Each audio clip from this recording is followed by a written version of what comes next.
voltou a marcar Alexandre de Moraes em suas redes sociais, apostando forte. Ele disse, abre aspas, vamos garantir que isso chegue ao conhecimento do presidente Trump. PS, que é post-signature, depois da assinatura, né? Você é um idiota e uma ameaça à democracia de todo o hemisfério ocidental. Fecha aspas. Uou, papai! Isso é muito sério. O ataque duro e frontal ecoa uma percepção crescente fora do Brasil, a de que Alexandre de Moraes transformou o seu papel de juiz em instrumento pessoal de poder, avançando sobre liberdades fundamentais e rompendo qualquer limite institucional. Jason Miller, que já havia classificado Moraes no mesmo dia como rei louco e ditador de terceira categoria, agora ele reforça a ideia de que o ministro não apenas age de forma autoritária, mas também compromete a imagem do país inteiro no exterior. Apenas um homem.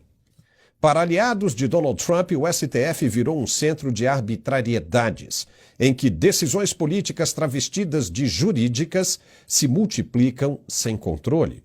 A fala de Miller, longe de ser apenas um desabafo, soa como um alerta internacional. Se Moraes continuar nesse caminho, o Brasil será visto como uma democracia capturada por um único homem. Enquanto isso, a estratégia do ministro sancionado só agrava o isolamento.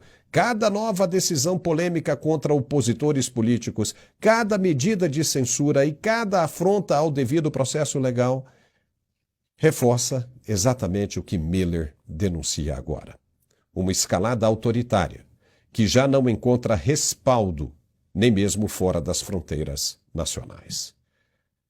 Pisolato, o que você achou do Jason Miller, que é um conselheiro de Donald Trump? Está ali no pé do ouvido dele o tempo todo. Foi, mas ainda tem o respeito de Donald Trump. Donald Trump continua ouvindo ele todos os dias. É grave isso, hein?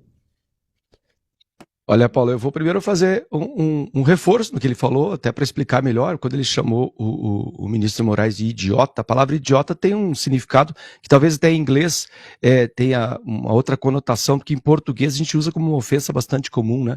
Mas a palavra idiota tem uma etimologia que significa desconectado da realidade. E é mais ou menos como o Moraes está agindo, ele está preso numa bolha de megalomania, que é o que eu temia. Há muitos meses atrás, eu lembro de ter falado aqui no nosso programa que eu temia que chegasse nesse ponto da megalomania. Quando um tirano entra nessa esfera, ele não consegue mais olhar para os lados e fazer um recuo estratégico.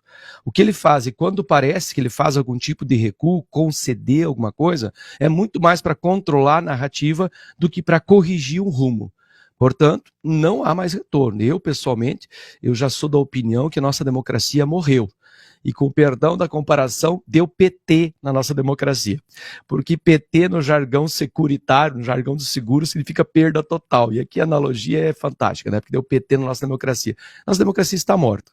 Não vejo nela pequenos arranhões que a gente possa consertar, não vejo nela apenas algumas desinformações ou malformações que se possa ser consertada. Depois de tudo isso passado, isso vai passar em algum momento, Deus queira, nós vamos ter que refazer. Porque a gente está tendo a oportunidade de ver quanta coisa errada há no nosso sistema que a gente ainda ousa chamar de democracia. Democracia no Brasil é só uma palavra, está muito distante de ser uma república democrática. Nós temos um Supremo Tribunal completamente comprometido com um lado, com um partido político. Eles se reúnem com o partido político, eles ligam uns para os outros, eles recebem telefonemas de jornalista e atendem de forma pessoal. Então nós não temos mais instituições democráticas no país. A gente está vivendo uma espécie de maremoto, como se fosse uma grande barreira de lama nos empurrando pelo tempo. Nós estamos existindo no tempo, mas não é mais uma democracia. Depois nós vamos ter que resolver esse problema. O outro problema que eu vejo é, se nós tivermos que resolver de fato a nossa democracia, quando tudo isso passar, quando quem sabe esse anel for retirado desse dedo, para que a gente não perca mais os dedos e sim só o anel, como que a gente vai consertar um país onde há uma população, eu sou um pouco suspeito para falar, talvez seja a minha percepção. Eu vivo no meio, eu sou professor, então eu vivo, nossa audiência sabe disso, eu vivo no meio que é dominado majoritariamente pela esquerda. Então ainda há muitas pessoas que têm essa dificuldade de enxergar a realidade, eu chamo de engano e auto-engano. Eles gostam de ser enganados. Eles aplaudem um discurso do Moraes, do Dino, de uma Gleisi Hoffmann, de um Lula, eles acham isso maravilhoso. Isso é auto-engano, isso é quase uma doença mental. Nós não podemos construir um país de tal maneira. O terceiro ponto. O primeiro ponto é esse, que eu não vejo mais que nós temos uma democracia, nós temos um simulacro, só usamos a palavra democracia, mas ela não o é mais, porque as instituições estão totalmente comprometidas, nós vemos isso cotidianamente, não há tédio nas notícias do Brasil, todo dia tem um evento que nos prova que nós estamos longe de uma democracia, talvez não sejamos ainda uma Venezuela, aliás o Martin de Luca, né, advogado do Trump, também se pronunciou essa semana dizendo, mas como assim o Brasil não quer negociar? O que eles querem é ser uma Venezuela? E eu não quero ser, eu não quero ver B2 sobrevoando minha cabeça. Eu não quero que a gente coloque idosos e crianças vestidos como soldados para proteger o palácio do Maduro da vida. Isso para mim já é insanidade. O terceiro ponto é tudo aquilo que a gente noticia aqui, Paulo. A nossa audiência sabe disso. Se ligar qualquer canal da grande e extrema imprensa, a gente não ouve nada. Então, esperar que a solução venha do judiciário ou do noticiário, isso não vai acontecer. A salvação é, de fato, a imprensa alternativa, somos nós. Porque se nós não estivermos aqui oferecendo um buffet de informação para a nossa audiência e dizendo assim, ó, escolha o que você pretende, escolha o que você gosta, escolha o que lhe convier no seu cognitivo, nós não vamos encontrar a solução. Ou seja, depende de cada um de nós. O que a gente fica triste, Pisolato, é que os caras estão enfiando o punhal cada vez